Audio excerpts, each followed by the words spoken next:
दोस्तों नमस्कार, आप देख रहे हैं जेके कंप्यूटर यूट्यूब चैनल।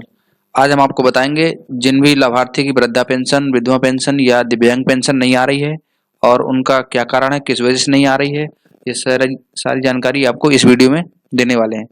तो दोस्तों चैनल में अगर आप नए हैं तो चैनल को हमारे सब्सक्राइब कर लीजिएगा और बेल आइकन को ऑल पर सेट कर लीजिएगा, जिससे आपको सबसे पहले नोटिफिकेशन मिल जाए। तो दोस्तों आइए शुरुआत करते हैं आज के इस वीडियो में। और आज हम आपको बताने वाले हैं जो भी लाभार्थी का पैसा रुका हुआ है पेंशन का, ये पेंशन आपकी किसी भी प्रकार की पेंशन हो, दिव्यांग पेंशन हो या वृद्धावस्था पेंशन हो या फिर निराश्रित महिला पेंशन हो, ये तीनों पेंशन के बारे में आपको बताएंगे और आगे आपको क्या क्या करना है। अगर आपका पैसा नहीं आ पा रहा है तो किस वजह से रुका हुआ है और आपको कौन कौन से डॉक्यूमेंट अपडेट कराने की जरूरत है। तो दोस्तों आइए शुरुआत करते हैं। तो सबसे पहले आपको अपना जो लिस्ट है, जो भी ग्राम पंचायतों की लिस्ट होती है, आपका नगर पंचायत जहाँ से भी आप बिलोंग करते हैं, अगर आप नगर क्षेत्र से हैं तो आपको नगर पंचायत की लिस्ट निकालनी होती है। तो ये सबसे पहले जो सरकार की वेबसाइट है, उत्तर प्रदेश सरकार की SSPY करके, यहाँ पर आपको आना होता है। और जो भी आपको पेंशन है, अगर वृद्धावस्था पेंशन है तो उस पर आपको क्लिक करना पड़ता है, निराश्रित महिला पेंशन है तो उस पर क्लिक करना है, और अगर दिव्यांग पेंशन है तो उस पर क्लिक करना है। तो सबसे पहले आपको अपना जो रजिस्ट्रेशन नंबर है वो निकाल लेना है। अगर आपकी इस वित्तीय वर्ष में पेंशन आई है तब उसमें आपको लिस्ट में क्लिक करना है। जैसे सबसे पहले आपने वृद्धावस्था पेंशन क्लिक किया, इसके बाद आपको यहाँ नीचे आएंगे, पेंशनर सूची दिया होता है। यहाँ पर आपको सबसे पहले, अगर आपका इस वित्तीय वर्ष में एक भी पैसा नहीं आया है तो फिर आपको पुरानी लिस्ट सर्च करनी है। पुरानी में आपको 22-23 का लिस्ट भी चेक कर सकते हैं, और अगर 22-23 में भी नहीं आया है तो फिर आपको 21 और 22 का लिस्ट निकाल के चेक कर लेना है। क्योंकि जिन लाभार्थी ने अपना KYC करा लिया है उन्हीं का पैसा वित्तीय वर्ष 22-23 में आया है, और जिन्होंने अपना eKYC कंप्लीट नहीं कराई है उनका पैसा नहीं आया। इसके बाद जो 23-24 का पैसा है वो अब आ रहा है आधार बेस पर। जिस भी लाभार्थी का आधार कार्ड बैंक से लिंक होगा, सीड होगा, NPCI और DBT इनेबल होगा, तभी उनका पैसा इस वित्तीय वर्ष में 23-24 वाली लिस्ट में शो करेगा। तो ज्यादातर जो लाभार्थी हैं उनका पैसा 2 वर्षों से रुका है, और जिन्होंने eKYC करवा लिया है और उनका पैसा जो 23-24 की लिस्ट है इसमें नाम नहीं मिलेगा, क्योंकि उनका आधार इनेबल नहीं है। इसलिए उनको अपना जो बैंक खाता है वहां पर जाकर के उसमें अपना आधार लिंक करवा लेना है। तो सबसे पहले आपको ये पेंशन सूची पे क्लिक करना है 21-22 की, क्योंकि इससे पहले तो पेंशन आ रही थी और किसी को कोई प्रॉब्लम नहीं हो रही थी, क्योंकि पेंशन आधार बेस पे नहीं था, वो अकाउंट बेस पर ही आ रही थी। और केवाईसी जो eKYC हो रही थी उस पर भी अभी रोक नहीं लगाई गई थी, क्योंकि KYC काफ़ी टाइम तक चलती रही है और लोगों को जानकारी नहीं हो पाई, इसलिए उन्होंने अपना KYC नहीं कराया या उनके पास में सुविधा नहीं हो पाई है। क्योंकि ये KYC का काम विभागीय स्तर से भी करवाया गया था, जो ग्राम पंचायत के सचिव हैं और जो ग्राम पंचायत सहायक है उनके द्वारा भी घर घर जाके जो भी लाभार्थी हैं उनका KYC का सत्यापन कराया गया था। लेकिन किसी वजह से अगर वो लोग छूट गए हैं, उनका KYC नहीं हो पाया है, तो फिर उनका पैसा रुक गया है। तो पैसा रुक गया है, इसलिए आपको अपना इस लिस्ट में नाम सिलेक्ट कर लेना है। तो दोस्तों जो भी आप इस वीडियो को देख रहे हैं, जिस भी जनपद से हैं आप, जिस भी जिले से हैं, आप कमेंट करके बताइए आप कौन से जिले से वीडियो देख रहे हैं। और आपको अगर किसी भी आपके आसपास में किसी भी प्रॉब्लम आ रही है, किसी का पैसा नहीं आ रहा है, तो आप हमें कमेंट करके जरूर बताइएगा। कमेंट में अपना रजिस्ट्रेशन नंबर, जो पेंशन का रजिस्ट्रेशन नंबर है, वो इस प्रकार से निकाल लेना है और आपको कमेंट बॉक्स में डाल देना है। अगर उसमें कोई प्रॉब्लम है आती है तो हम आपको चेक करके जरूर रिप्लाई करेंगे।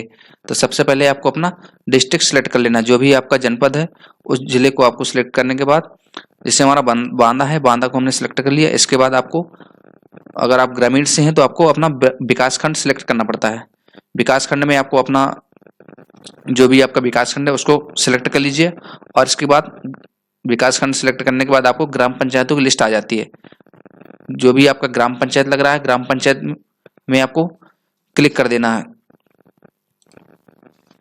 ग्राम पंचायत पे क्लिक करने के बाद जो लाभार्थी की सूची है, वो जो जिस भी ग्राम पंचायत के अंदर जितने भी गांव आते हैं उस गांव का नाम भी यहाँ पर आ जाता है। किसी किसी गांव में जो पंचायतें होती हैं वो काफ़ी बड़ी पंचायतें होती हैं, उसमें 2-3 गांव जुड़े होते हैं, और कभी कभी एक ही गांव होता है। तो इसमें आप देख सकते हैं जो हमारी ग्राम पंचायत है उसमें 2 गांव जुड़े हुए हैं। ये जो है पेंशन का सिस्टम अलग से रहता है, इसमें गांव तो बहुत जुड़े हैं, लेकिन जो पोर्टल पे अपडेट है वो सिर्फ 2 ही गांव अपडेट है। तो यहाँ पर आपको मोटाउन ग्रामीण दिख रहा होगा और एक खारा। तो जो भी लाभार्थी की सूची है उन तीनों में से आप देख सकते हैं जो पहली क्वार्टर का पैसा था वो आया था 262 लाभार्थियों का, और इसके बाद आया है 257, और इसके बाद 258 और 258। तो आप देख सकते हैं कुछ लाभार्थियों का जो यहाँ पर नाम घट गया है वो कई कारणों से भी हो सकता है, या फिर उनका मृतक हो गए हैं, या फिर उनको अपात्र कर दिया गया है, या फिर किसी न किसी वजह से उनका पैसा रोक दिया जाता है। यहाँ पर आपको अपना नाम सेलेक्ट कर लेना है। नाम सेलेक्ट करने के लिए आपको जो लास्ट क्वार्टर है 4th उस पर आपको क्लिक कर लेना है, और यहाँ पर आपको अगर आपका पैसा रुका हुआ है तो आपको सबसे पहले इस लिस्ट में आपको अपना रजिस्ट्रेशन नंबर, नाम, जो डिटेल दी गई है वो आपको नोट कर लेना है। जैसे आपको देख सकते हैं जो भी लाभार्थी हैं सभी का, जो पुराने लाभार्थी हैं उनके सामने एड्रेस वगैरह नहीं होता, मोबाइल नंबर अपडेट नहीं रहता, इसलिए यहाँ पर जो पूरी लिस्ट आप देख सकते हैं यहाँ पर किसी भी लाभार्थी का मोबाइल नंबर अपडेट नहीं है, क्योंकि ये लिस्ट पुरानी है और यहाँ पर केवाईसी वाला अपडेट का जो ऑप्शन है वो पहले से नहीं था, इसलिए इसमें मोबाइल नंबर अपडेट का कोई ऑप्शन ही नहीं है। ये जो पहले ग्राम पंचायतों में प्रधानों के द्वारा और जो पंचायत सहायक है, पंचायत मित्र, उनके द्वारा ये पेंशन ऑफलाइन तरीके से भरी जाती थी, इसलिए इस जो लिस्ट में मोबाइल नंबर और एड्रेस वगैरह अधूरा है। सिर्फ उनका जो डेटा है, नाम वगैरह और बैंक अकाउंट नंबर से ही पेंशन रिलीज कर दी जाती थी, इसलिए यहाँ पर जो डेटा है वो कंप्लीट नहीं है। इसलिए सरकार ने जो ई-केवाईसी है, पेंशन का ई-केवाईसी करने का जो निर्णय लिया है, क्योंकि बहुत से लोगों का पेंशन जो आ रहा है उनके पास मोबाइल नंबर अपडेट नहीं था और उनका जो एड्रेस वो क्लियर नहीं था, और आधार कार्ड, मेन चीज आधार कार्ड हो गया। आधार से ही सारा पेमेंट सरकार डालने जा रही है, क्योंकि अकाउंट से लोग दो जगह लाभ ले सकते हैं, तीन जगह से पेंशन भरवा सकते हैं, हरियाणा से, दिल्ली से, यूपी से, एमपी से, कहीं से भी लाभ ले सकते हैं। इसलिए सरकार ने जो है जितनी भी सरकार की योजनाएं हैं वो आधार बेस पे ही एक्टिव हो रही हैं। अगर आपका आधार बना नहीं है तो आप फिर किसी भी योजना का लाभ नहीं ले सकते हैं। तो आपको सबसे पहले ये लिस्ट में अपना नाम चेक करके और आपको जो रजिस्ट्रेशन नंबर है वो रजिस्ट्रेशन नंबर आपको नोट कर लेना है। रजिस्ट्रेशन नंबर नोट करने के बाद आपको जो पेंशनर की वेबसाइट है वहां पर आना होता है। अगर देखिए आपका रजिस्ट्रेशन नंबर 12 अंकों का है तो फिर आपको पेंशन ऐप आता है मोबाइल में, गूगल प्ले स्टोर में आपको जाना होता है। गूगल प्ले स्टोर के जाने के बाद आपको वहां से पेंशनर ऐप डाउनलोड कर लेंगे। चलिए आपको हम मोबाइल में जो पेंशनर ऐप है, पेंशन ऐप है, उस मोबाइल के माध्यम से आपको लॉगिन करके बता रहे हैं किस प्रकार से आपको समस्या है और पेंशन नहीं आ रही तो उसका क्या रीजन है। ये सारी जानकारी आपको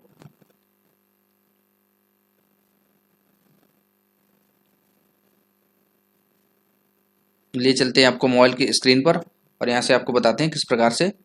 तो सबसे पहले गूगल प्ले स्टोर पर आएंगे और गूगल प्ले स्टोर पे जाने के बाद आपको यहाँ पर सर्च कर लेना पेंशन ऐप। पेंशन ऐप जैसे ही आप डालेंगे सबसे पहले नंबर पर आ जाएगा और यहाँ पर चेक कर लेना आपको ये जो पहले नंबर पर दिया हुआ है विधवा दिव्यांग ओल्ड एज पेंशन, ये जो है यूमो इन्फॉर्मेशन करके जो वेबसाइट है उन्हीं का बनाया हुआ है और इसमें आपको किसी भी प्रकार की OTP मोबाइल नंबर की ज़रूरत नहीं पड़ती। तो इसमें आपको क्लिक कर लेना है और ये पहले से हमारे पास इंस्टॉल है इसलिए ओपन पर क्लिक करेंगे। अगर आपके मोबाइल में इंस्टॉल नहीं है तो आप अपने मोबाइल पे आसानी से इसको इंस्टॉल कर सकते हैं। इसके बाद इसको ओपन करेंगे। ओपन करने के बाद आप देख सकते हैं कुछ इस तरह से डैशबोर्ड ओपन होगा और यहाँ पर आपको जो तीनों पेंशन हैं उस पेंशन के बारे में सभी प्रकार की जानकारी आपको आसानी से मिल जाएगी। यहाँ पर आप देख सकते हैं, यहाँ एलिजिबिलिटी चेक कर सकते हैं कि पेंशन भरने के लिए क्या क्या पात्रताएं होनी चाहिए और यहाँ पर पेंशनर जो लिस्ट है वो लिस्ट भी आप यहाँ से चेक कर सकते हैं। तीनों पेंशन चेक कर सकते हैं, दिव्यांगजन, विधवा और वृद्धावस्था पेंशन। तो ये एप्लीकेशन बहुत ही सिंपल है, आपको आसानी से सारी चीजें जानकारी यहाँ से मिल जाएंगी और इस एप्लीकेशन से आप फॉर्म भी अप्लाई कर सकते हैं। तो जो आपने रजिस्ट्रेशन नंबर कॉपी किया है उस रजिस्ट्रेशन नंबर से आपको चेक करना है। यहाँ पर आप देख सकते हैं जो एप्लीकेशन, यहाँ पर एक ऑप्शन है पेमेंट एंड स्टेटस का।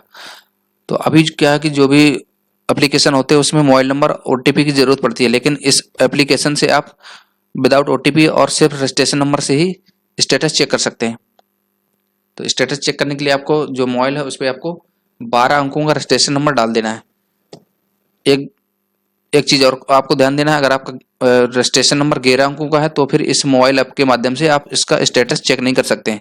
इसके लिए आपको बाद में बताएंगे, वीडियो के अंत तक आप बने रहिएगा, क्योंकि आपको सबसे पहले ये चेक करना है कि पेंशन क्यों नहीं आ रही है। तो जिनका रजिस्ट्रेशन नंबर 12 अंकों का है उनका आप आसानी से चेक कर सकते हैं। जैसे हम एक लाभार्थी का रजिस्ट्रेशन नंबर डालते हैं और उनका किस वजह से पैसा नहीं आ रहा है ये चेक करके आपको दिखाते हैं।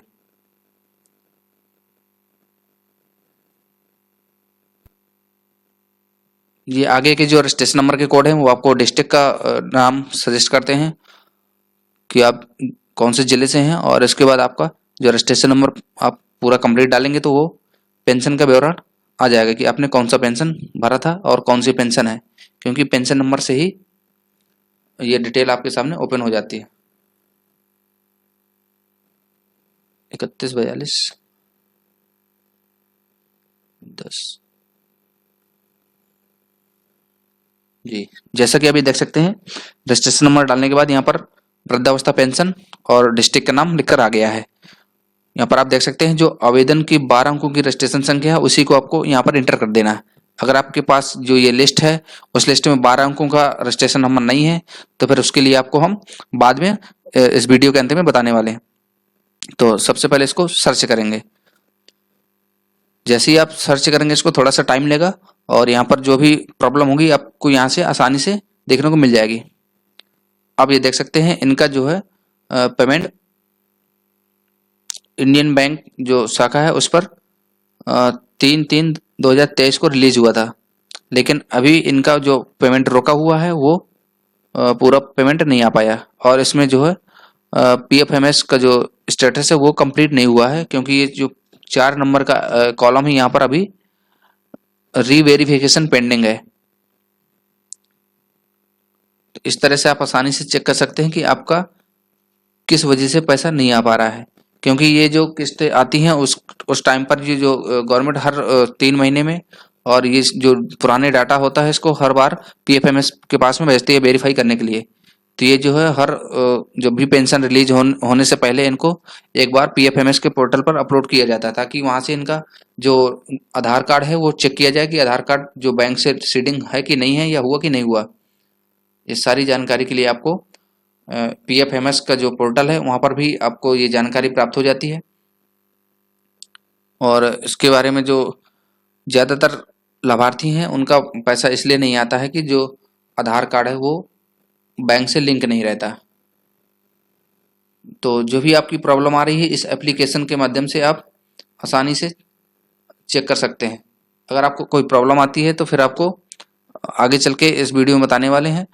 सबसे पहले आपको ये रजिस्ट्रेशन नंबर कॉपी कर लेना है। अगर आपको पेंशन में प्रॉब्लम आ रही है तो फिर आप हमें मैसेज के माध्यम से, जो कमेंट है कमेंट के माध्यम से आप हमें बता सकते हैं। किसी दूसरे लाभार्थी का आपको हम चेक करके बता रहे हैं।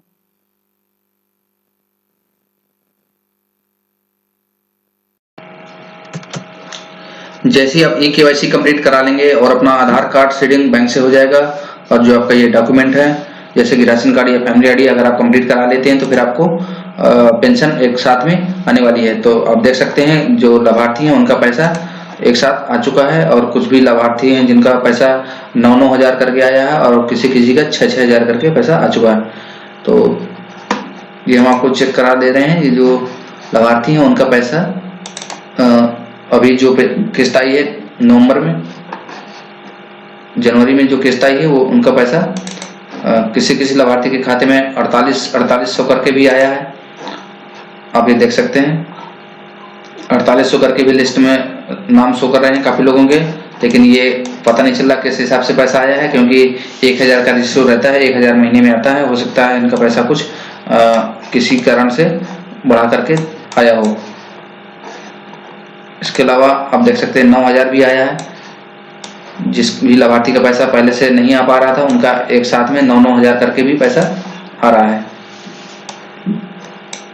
और किसी किसी का 12,000 रुपये भी आया है, क्योंकि जो पहले से रुका हुआ पैसा है वो एक साथ रिलीज हो रहा है। तो आप देख सकते हैं इस प्रकार से 9-9 हज़ार करके 12,000, किसी का 6,000 ऐसे पैसा अकाउंट में उनके ट्रांसफर हो रहा है। इनका भी कंप्लीट है। और भी जिसका भी दिक्कत आ रही है यहाँ से आप आसानी से चेक कर सकते हैं। ये जो PFMS का वेबसाइट है, यहाँ पर कोई दिक्कत नहीं होने वाली है आपको। आपका रजिस्ट्रेशन नंबर चाहे जितने भी अंकों का हो,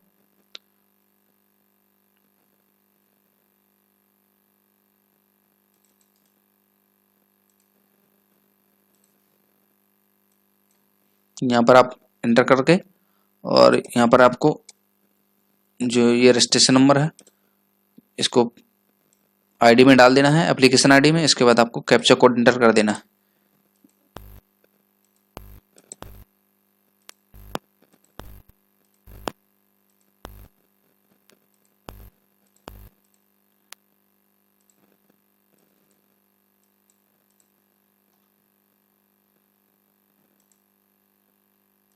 कैप्चा मिसमैच हो गया। जैसे आप कैप्चा कोड डाल देंगे,